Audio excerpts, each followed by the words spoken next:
Le plateau de Beille est un lieu que j'ai eu la chance d'arpenter, de photographier, de contempler. Chaque fois, il m'offre autre chose. Des lumières, des couleurs, une sensation d'espace et parfois une émotion que je ne sais nommer. Alors, plutôt que de l'expliquer, j'ai choisi de vous le montrer et de vous le faire ressentir.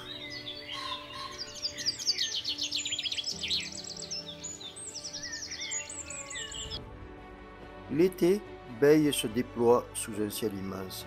L'air est clair, coupant comme du cristal, les prairies ondulent doucement, comme si la montagne respirait. Ici, on entend les insectes chanter et le vent fouiller l'herbe comme une main invisible. Un matin de juillet, j'ai vu un cheval seul, immobile, y fixer l'horizon. Je me suis arrêté moi aussi. On a regardé ensemble, sans bruit.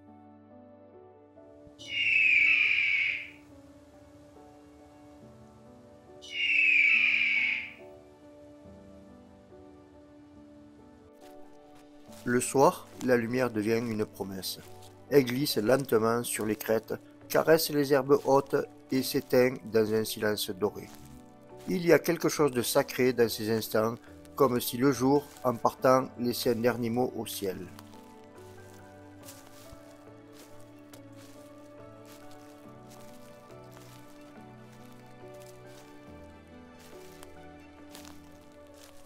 L'automne arrive sans faire de bruit. La terre devient cuivre, ambre et rouille. On entend les feuilles tomber comme des secrets, chaque pas écrase le passé. Et les arbres, nus peu à peu, semblent attendre quelque chose ou quelqu'un.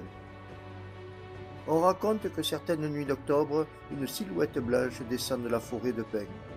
Les anciens disent que c'est l'âme d'une bergère venue veiller sur le plateau.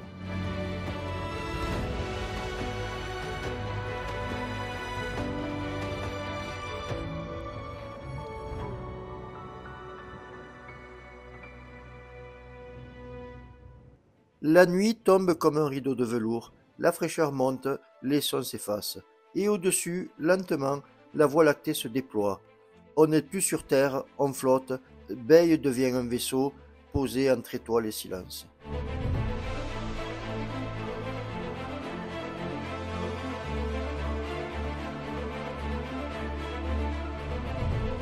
Beille ne se traverse pas, il s'habite, il se reçoit, et quand on redescend, on sait que quelque chose est resté là-haut, à l'abri du vent, sous la lumière.